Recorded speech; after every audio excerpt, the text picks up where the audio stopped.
Улукбек Марипов Күрпсай, Ташкөмүр жана Үч Коргон кестерине барды. Ал энергетикалык объектилердин өндүрүш жайларын карап чыгып, алардын ишмердүүлүгү менен таанышты жана эмгек жамааты менен баарлашты.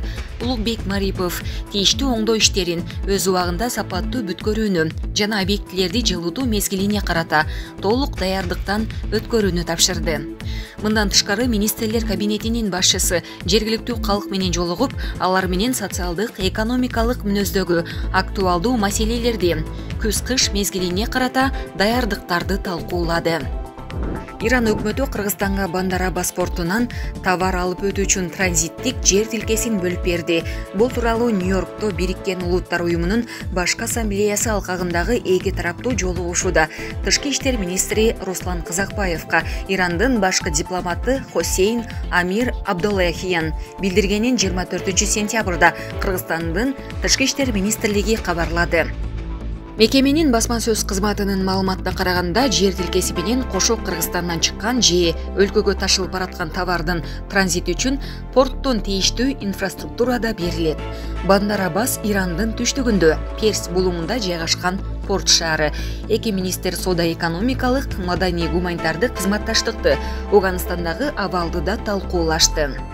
Казакбаев Нью-Йорк сапар алкагында Сириянын, Грузиянын, Таиланддын, Финляндиянын, Монголиянын, Эстониянын, Грекиянын жана Катардын тышкы иштер министрлери менен сүйлөшүү жүргүздү.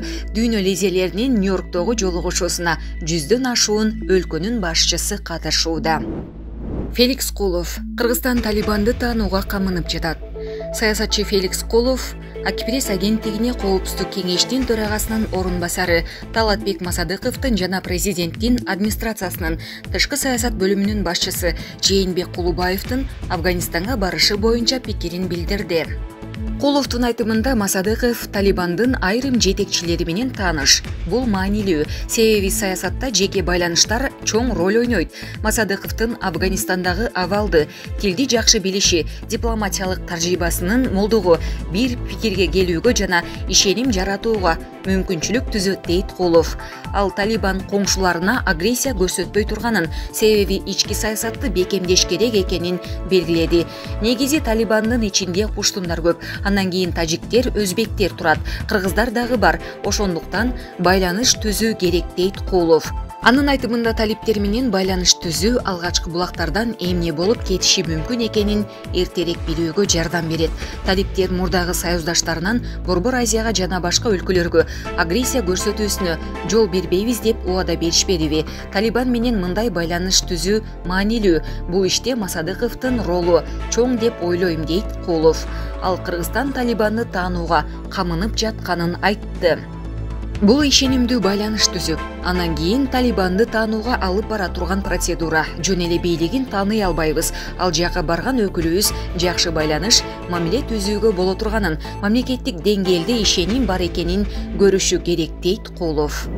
Москванын мэри Борбор калаада төрөлгөн ар бир бала үчүн мигранттарга 20 000 рубльдан төлөп берет. Мындай төлөмдөр үчүн жылына 700 миллион рубль кетет. Бул тууралуу Редавка порталы жазды. Басылманын журналисттери Москвадагы төрөтканаларда чет тилдерде 20 000 рубль төлөм тууралуу жазылган стендтерди жана буклеттерди байкашкан.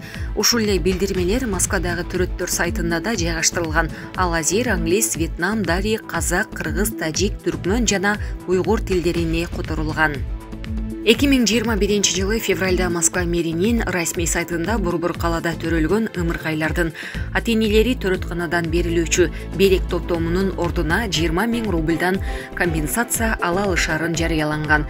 2 же андан көп бала төрөлгөн учурда төлөм ар бир ымыркай үчүн берилет. Акча алууну каалаган ата-энелер берек топтомунан баш тартышы керек. Кыргыз темир жолу мамлекеттик ишканасынын башкы директору Азамат Сакиев жетекчилик кылган комиссия темир жол бекеттеринин көз-кыш мезгилинде даярдыгын текшерүү иштерин жүргүзүүдө. Бул тууралуу ведомствонун басма сөз кызматы билдирди. Маалыматка ылайык, комиссия ар бир станциянын имараттарынын абалын, кышка карата даярдыктарын, маселен рельстин кыйшаюусун, анын чөгүп кетүүсү, рельстин ортолорундагы аралыктардын бирдей болушу, шпалдардын абалын текшерүүдө. Темир жолдогу станциялардын дээрлик бардыгы көмүр отуну менен жылытылат. Андыктан жакын арада ар бир станцияга вагондор менен тиешелүү өлчөмдө көмүр жеткирилип берилет. Пландуу күз-кышка карата кароонун жыйынтыгында бекеттердин кышка карата даярдыктары жетишерлик деңгээлде экени белгилүү болду. Ишкананын директору тиешелүү жетекчилерге айрым маселелерди жеринде чечүү тапшырмаларын берди деп айтылат маалыматта. Кыргыз Республикасынын министрлер кабинетинин төрагасы Улукбек Марипов Токтогул КЭСиндеги жана Камбар-Ата КЭС каскадындагы оңдоо курулуш иштеринин жүрүшү менен таанышты. Улукбек Марипов Токтогул КЭСиндеги жабдууларды капиталдык ремонттон өткөрүү жана монтаждоо иштери боюнча чаралардын жыйындысы, анын ичинде Токтогул КЭСинин 4-чү гидроагрегатынын жабдууларын алмаштыруу иши менен таанышты. Ошондой эле ал жеринде тиешелүү мамлекеттик органдардын жетекчилери менен жыйын өткөрдү. Энергетика жана өнөр жай министрлигинин жетекчилиги энергетикалык объекттердин алдыдагы күз-кыш мезгилине карай белгиленген жүктөмдү көтөрүүгө даярдыгы тууралуу маалымат берди. Белгиленгендей, 4-чү гидроагрегаттын негизги жабдууларын орнотуу боюнча монтаждоо иштери жүрүп жатат. Бардык энергетикалык объектилерде оңдоо иштери графикке ылайык жүргүзүлүүдө жана жыйынтыктоо алдында турат. Бишкек жана Ош шаарларынын жебине отун жана көмүр жеткирүү маселеси өзгөчө көзөмөлдө.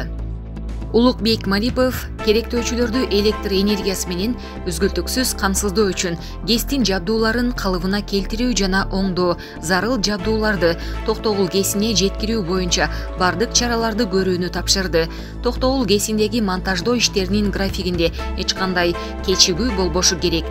Белгиленген мөөнөттөрдү так сактоо жана 4-чү гидроагрегатты тез арада ишке киргизүү үчүн бардык күч-аракетти жумшоо зарыл, деди ал. Мындан тышкары министрлер кабинетинин башчысы аймактардагы отун базаларына жана сатуу пункттарына керектүү көлөмдөгү көмүрдү өз убагында жеткирүү, ошондой эле коңшу өлкөлөрдөн электр энергиясын кошумча импорттоо маселелерин иштеп чыгуу зарылдыгын белгиледи.